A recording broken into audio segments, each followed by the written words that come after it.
Olá, galera! Desejo que todos estejam bem. Eu sou a professora Maiara e nessa videoaula a gente vai dar continuidade sobre as tensões e conflitos no continente asiático.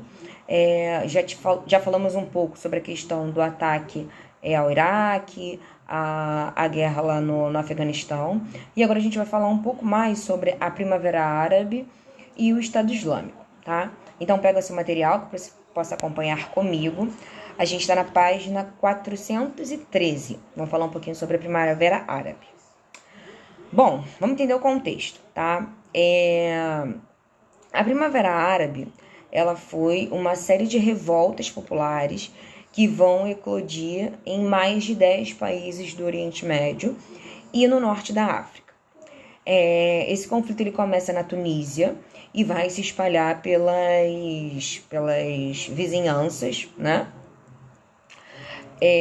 O termo Primavera Árabe ele vai ser popularizado pela mídia em 2011, após a revolta bem sucedida, né, que vai acontecer na Tunísia contra o governo do presidente na época, né? Agora eu peço desculpas pela pronúncia, mas o finalzinho, né, é Abdine Ben Ali, tá?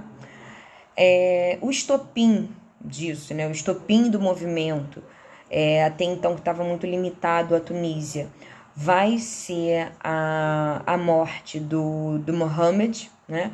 O Mohammed ele vai atear fogo no próprio corpo, e isso, né, depois ele vai ser ultrajado pela polícia. Ele era responsável por uma família de 8 pessoas e ele foi colocado, né, foi exposto, né, a toda essa situação. Os membros do governo na época, né, vão até tentar, né, vender a lógica, né, como um ataque desnecessário na época, mas, né, o Mohammed ele se torna muito fiel, né, às suas convicções. Depois do suicídio do Mohammed, a população tunisiana ela vai se revoltar contra a corrupção, contra as políticas extremamente repressivas, né, do governo do Ali. O então presidente ele vai ser forçado a deixar o país e isso vai inspirar, né, revoltas similares nos países mais próximos. O termo, né, a Primavera Árabe, ele vai nascer em relação à questão da renovação, tá? A renovação da religião, que historicamente era dominada, né, pelos não democráticos. Quando a gente fala sobre Primavera Árabe, é importante a gente entender quais eram as pautas, né? Tem um contexto, obviamente, na Tunísia, Egito, Líbia, Síria, Iêmen, Marrocos, Jordânia, vão estar muito envolvidos, né, com esse contexto. O início do livro de vocês, ele traz essa informação, né, falando que foi essa onda de protestos que vai atingir tanto o Oriente Médio quanto o Norte da África. O estopim é a morte do Mohammed, que vai atear fogo no próprio corpo. Menciona, né, países como a Líbia, Bahrein, Síria, Iêmen, né? Marrocos também vai entrar nesse contexto. E essas nações vão lutar por um objetivo em comum, que é o fim da ditadura e, consequentemente, uma melhoria nas condições de vida para essa população, né? Embora cada país tenha especificidades em relação às suas lutas, né, são motivos mais específicos, mas a população do mundo árabe vai partilhar dessas mesmas frustrações, sabe? A raiz do protesto, vamos colocar assim, vai ser a mesma. A falta, né, um ponto, né, principal é a falta de uma democracia, a falta da liberdade, né? As nações da região são, até então, né, governadas por regimes extremamente autoritários, concentração de poder e tudo mais. Muitos países, né, a gente vai identificar, além disso, um governo corrupto, negligências com base nas necessidades da população, e obviamente isso vai gerar uma insatisfação muito grande. São taxas de desemprego alta, poder de compra mínimo, tudo isso vai agravar todas essas situações. Especificamente na Tunísia, né, no governo do Ali, a Tunísia ela vai entrar no período de transição após a queda do Ali. O país ele vai realizar as suas primeiras eleições parlamentares, que vão ser vencidas pelo Partido Islâmico. Eles vão conquistar, né, cadeiras no parlamento, o Congresso pela República, né, uma maior parte do país vai ficar... Não vai ficar, né, mas a gente pode dizer assim que o secularismo, né, na verdade, ele vai ser o princípio da separação entre essas instituições, né, governamentais e religiosas. Vai ter uma instituição de um governo sustentado por partidos mais menores, exatamente com esse objetivo de criar uma constituição, né? Eleições parlamentares mais justas, mais livres, em prol de todo esse contexto. Hoje a gente sabe que a Tunísia ela é uma democracia emergente, né? Vão ter partidos que vão defender as liberdades individuais e o secularismo, principalmente, para ter essa distinção entre política e religião. Aqui, né, ele fala um pouquinho sobre a questão, né, da Tunísia e do Egito no livro. No Egito, quando ele vai ter o presidente Mubarak, né? Ele foi forçado a renunciar depois de 20 anos no governo. Quem vai assumir, né, o Partido da Liberdade, da Justiça, vai ter, né, uma oposição pública muito consistente. Apesar das diversas tentativas, né, de estabelecer um governo mais repressivo, milhões de manifestantes vão às ruas, em 2013, por exemplo. Hoje, o país ele tem, né, um comando mais... muito dividido, vamos colocar assim, né, entre apoiadores do governo e uma oposição. Tem uma estabilidade contínua aí, né, mas é importante a gente mencionar, né, que houve essas oposições, tá? Depois o livro fala um pouquinho de como isso aconteceu na Líbia, né? O governo do Gaddafi resistiu aos protestos, provocando intensa guerra civil, que teve como fim a intervenção da OTAN, que derrubou o governo. Os protestos contra o Gaddafi, eles vão começar em 2011, né? Ele era chefe da Líbia desde 69, tá? Ele vai ser acusado de corrupção, de concentração de riquezas. Vai gerar, né, uma revolução contra o governo, que vai resultar na primeira guerra civil da Primavera Árabe, que vai ser composta tanto por aliados quanto pelos opositores. O Conselho de Segurança da Organização das Nações Unidas vai autorizar as medidas necessárias para conseguir proteger os civis, e é nesse contexto que a OTAN entra, né? Organização do Tratado do Atlântico do Norte. Vai durar por cerca de 6 meses e vai ter um número desastroso, sabe? São milhares de mortos. O Gaddafi ele já havia participado de diversos outros conflitos armados, também na década de 80. Ele assumiu na época, né, que ele tinha armas químicas. Ele vai ser visto internacionalmente como uma ameaça. E, né, ele foi capturado e morto pela CNT, né, o Conselho Nacional de Transição. Existe, obviamente, né, um triunfo dos rebeldes, mas esse triunfo ele vai ser curto. Depois o país ele vai ser dividido no comando, né, de inúmeras milícias, vai se perpetuar uma guerra civil. Hoje ele é comandado pelo governo de acordo nacional, é um poder mais centralizado, né? Não é que ele é centralizado, o poder central é fraco, né? Na verdade, não é que ele é centralizado. E aí também entra todo um contexto econômico, porque tem a questão do petróleo, tem uma violência política muito grande aos cidadãos. Eles ficam nessa iminência, né, de instabilidade, de conflitos armados. Falar um pouquinho na Síria, né, da guerra da Primavera Árabe na Síria. A Síria é um país multirreligioso, ele vai ser governado por um governo republicano muito repressivo. Os primeiros protestos, eles vão ser espalhados, né, rapidamente pelas cidades. A população ela pedia para que o regime fosse mais democrático, mais flexível, né, com mais liberdade política. E isso era... Eles desejavam também, né, vou melhorar isso. Todos esses pontos, né, essa liberdade democrática, essa questão mais flexível, era todo o oposto que na época o Bashar al-Assad tinha, né, promovia nesse contexto. O governo ele vai reagir brutalmente, a Síria vai entrar em guerra civil, a maior parte da população é sunita e apoia, né, os rebeldes, e isso vai ser endossado muito na Arábia Saudita, né? A guerra civil na Síria, ela infelizmente ela é presente até hoje, não se tem, né, uma perspectiva, né, de fim. É um número, infelizmente, muito triste.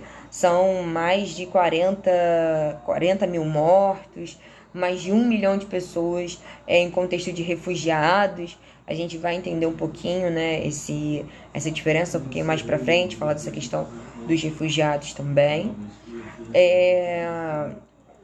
Entender, né, um pouquinho, como a gente estava falando da Arábia Saudita, né? Os protestos na Arábia Saudita eles foram menores do que nos outros países.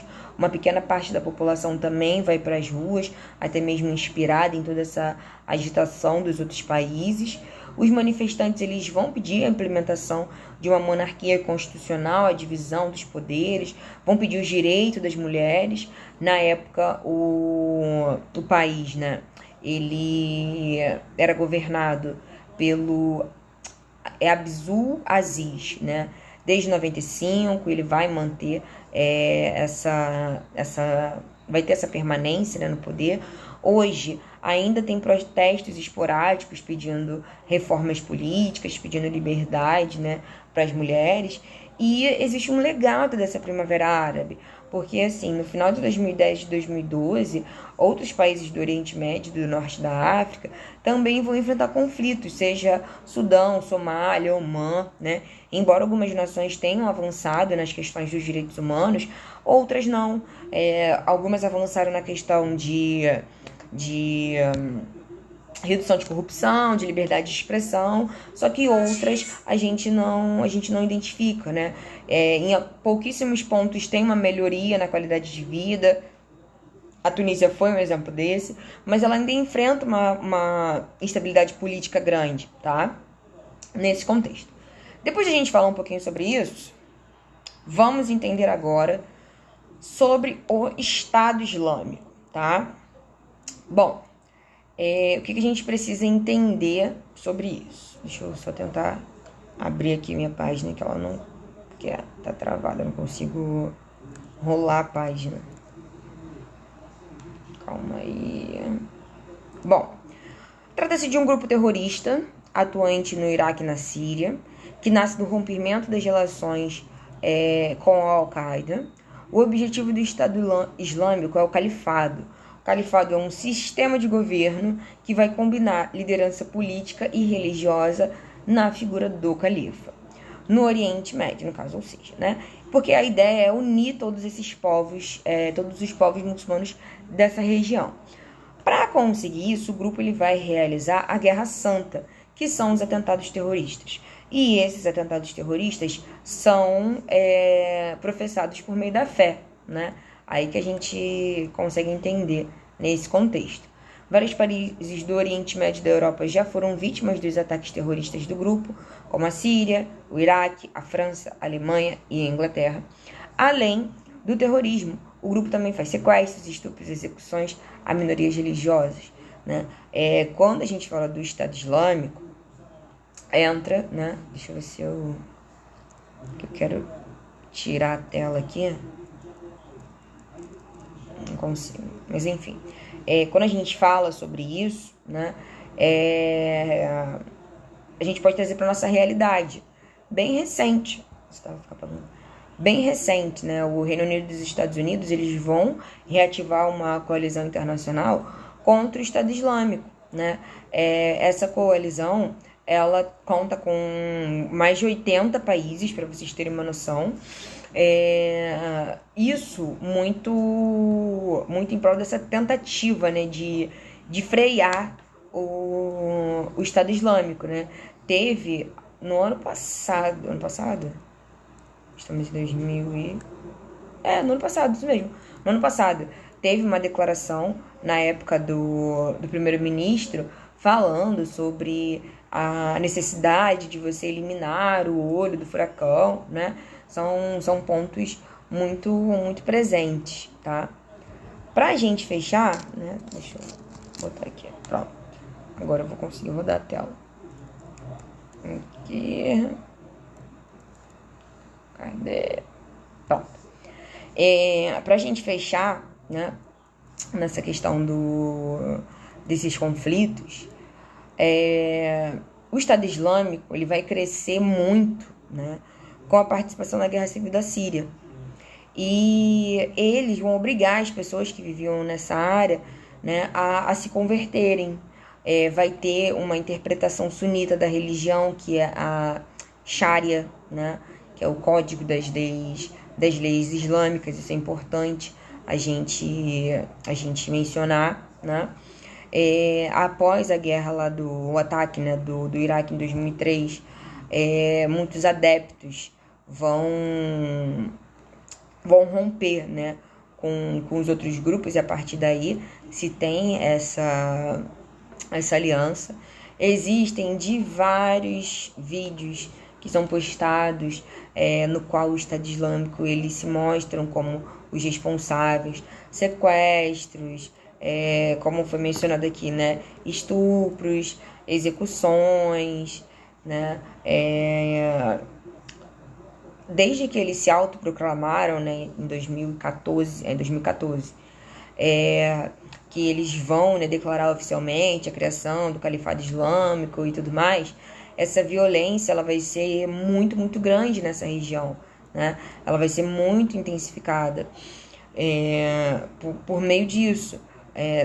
Tanto vai ter um declínio, né, tanto no Iraque quanto na Síria, mas vai ter uma evolução posterior, né, em relação a isso, tá? Para a gente fechar, vamos falar sobre a Guerra Civil na Síria, tá? A Síria é um país asiático localizado no Oriente Médio, que faz fronteira com Israel, Turquia, Líbano, Iraque, Irã e Jordânia. Atualmente ainda enfrenta uma guerra civil entre as tropas do governo de Bashar al-Assad, que contém com o apoio do Irã e da Rússia, e os rebeldes que contam com o apoio da Turquia, da Arábia Saudita e dos Estados Unidos. Gente, cenário de guerra, né? É bem complicado. Bom, o conflito entre os rebeldes e o governo provocou a morte de mais 350 mil, né, pessoas até 2018, centenas de pessoas desaparecidas. E aí a gente vai entrar um pouquinho nos termos que eu havia mencionado no início, porque a guerra civil ela vai gerar um processo de migração forçada. Quando a gente estuda, né, sobre algumas questões demográficas, a gente compreende os termos do emigrante, do imigrante e do refugiado. O emigrante, com da ideia de externo, é aquele indivíduo que está saindo, né, de uma determinada localidade. Imigrante, com já a ideia de interno, é o indivíduo que está entrando. O refugiado, por sua vez, é aquela pessoa que é obrigada a sair em prol da sua vida, porque ela pode ser uma perseguida política, uma perseguida religiosa, uma perseguida étnica, né? E faz com que essas pessoas se tornem refugiados. Em função da guerra civil na Síria, esse número vai aumentar significativamente. A maioria dos sírios, até o livro já está abordando isso, cerca de 92% vai viver como refugiado no Líbano, na Turquia, na Jordânia. O restante vai migrar para outros países europeus e outras regiões do mundo, como, por exemplo, aqui no Brasil. Em 2018, os Estados Unidos, a França e o Reino Unido vão realizar ataques contra a Síria em resposta ao suposto ataque de armas químicas efetuado pelo governo do Bashar al-Assad contra os civis. Aí tem a imagem, né, desse contexto, que tem muito a ver com a questão da coalizão, né, que eu havia mencionado. O problema nisso tudo é que a gente vê um grupo extremista, e vai promover uma violência religiosa, vai promover uma interpretação, né, muito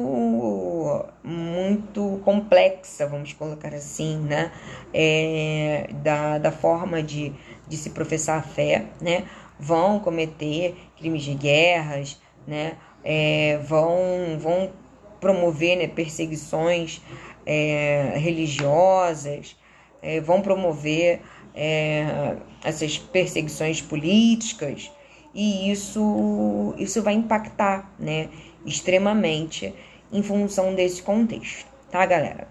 Bom, eu encerro por aqui, lembrando que nossa unidade ainda não acabou, tá? A gente ainda vai falar um pouquinho sobre a independência da Índia, a conquista da Caxemira, nos nossos próximos vídeos.